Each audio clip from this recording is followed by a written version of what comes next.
Bom dia, pessoal, tudo bem? Esse vídeo eu vou fazer uma revisão sobre o conteúdo que já foi abordado no primeiro bimestre, que nós finalizamos. Então eu quero que vocês prestem atenção para a gente recordar junto sobre tudo aquilo que nós já vimos, e caso haja alguma dúvida sobre esse conteúdo, vocês podem estar me mandando mensagem através do binóculo, pelo chat do Escolhas, ou então também comentar aqui embaixo nesse vídeo, ok? Então, quero que vocês peguem o material de vocês, a apostila de vocês e vão acompanhando comigo as páginas do decorrer de toda a matéria que nós já vimos. Em relação ao primeiro capítulo, nós começamos com a organização dos seres. Os organismos, eles precisam de uma sequência para serem formados.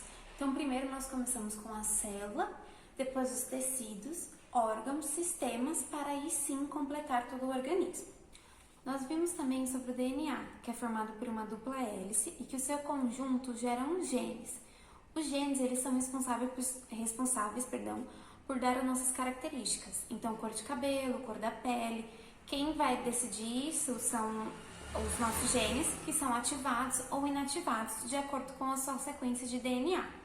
Lembrem-se que nós temos a adenina, a guanina, a citosina, a timina. Elas formam bases nitrogenadas e a sua ligação é muito importante porque é elas que vão formar a dupla hélice.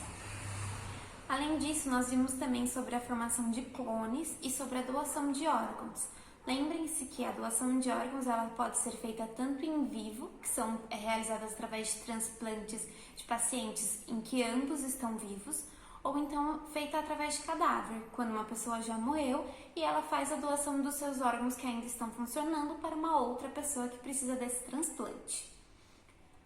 Nós vimos também sobre a evolução dos seres vivos. Então, nós vimos que duas características principais para a evolução dos seres vivos em relação aos primatas é a bipedia, que é a forma de se locomover, então se locomover através das duas pernas, e também a criação de ferramentas e do fogo, porque assim nós conseguimos cozinhar os alimentos e também conseguimos de uma forma melhor caçar naquela época quando nós éramos considerados homens das cavernas.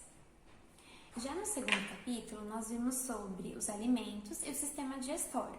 Então, nós temos que lembrar sobre as nossas reservas energéticas do corpo, ou seja, os alimentos que nos dão caloria e que nós transformamos em energia para conseguir fazer com que todo o nosso organismo funcione de maneira adequada.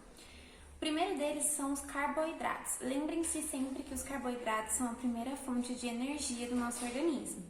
Ou seja, eles são energéticos e eles também são construtores, porque quando eles não são consumidos de imediato, eles podem se acumular no nosso organismo, se transformando em células de gorduras.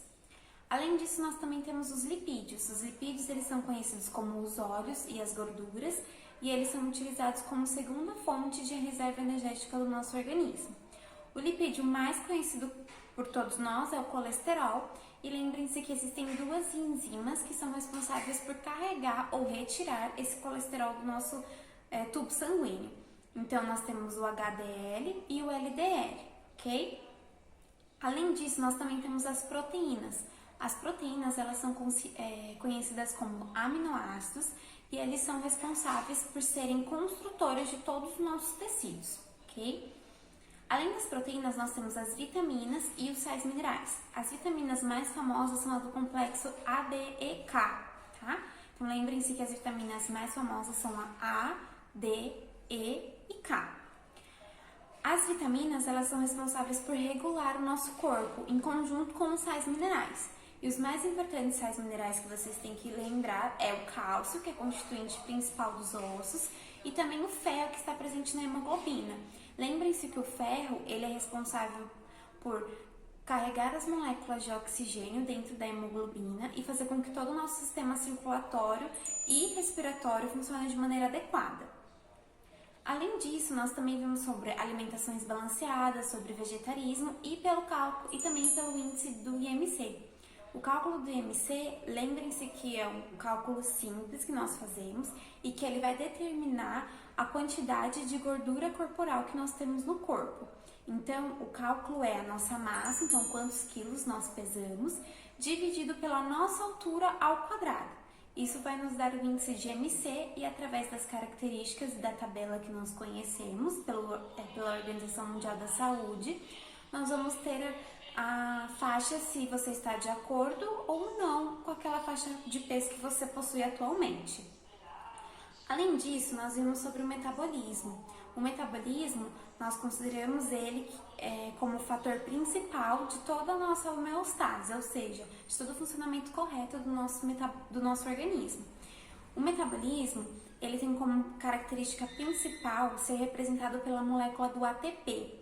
Então, o ATP é aquele que vai ser quebrado e vai ser regenerado de ATP para ADP. Então, lembre-se, 3 moléculas de trifosfatoadenina.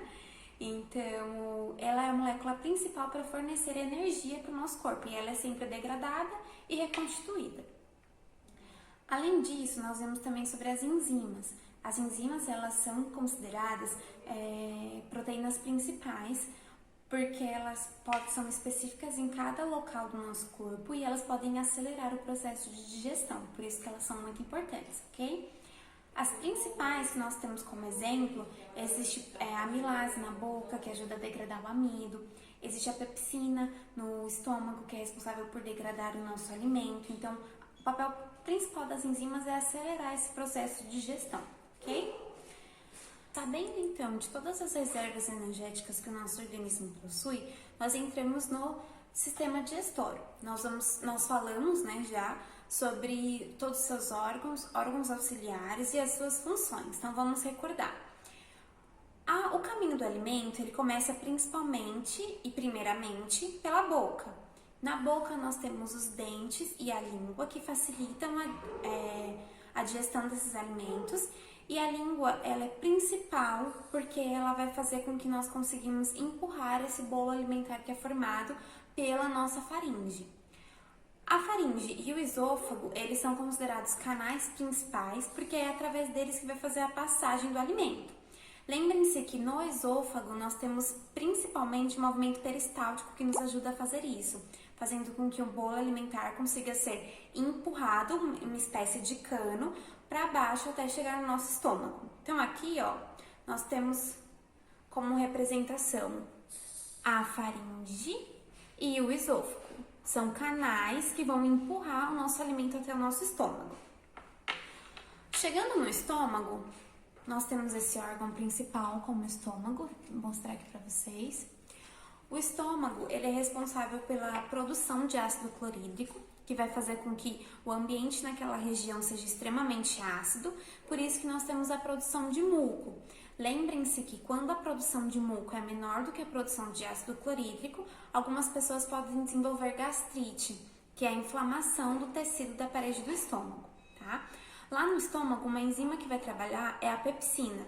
Ela vai ajudar a degradar os alimentos, fazendo com que a gente consiga cada vez melhor e mais fácil degradar ainda os alimentos que não foram quebrados pelas enzimas anteriores, tudo bem? Depois de passar pelo estômago, nós vamos chegar até o intestino delgado. Lembrem-se que o intestino delgado é aquele que faz todo o círculo em volta do nosso intestino total e ele é responsável por embrulhar o bolo alimentar, que nessa fase é chamado de quimo, e empurrar ele para o intestino grosso, ok?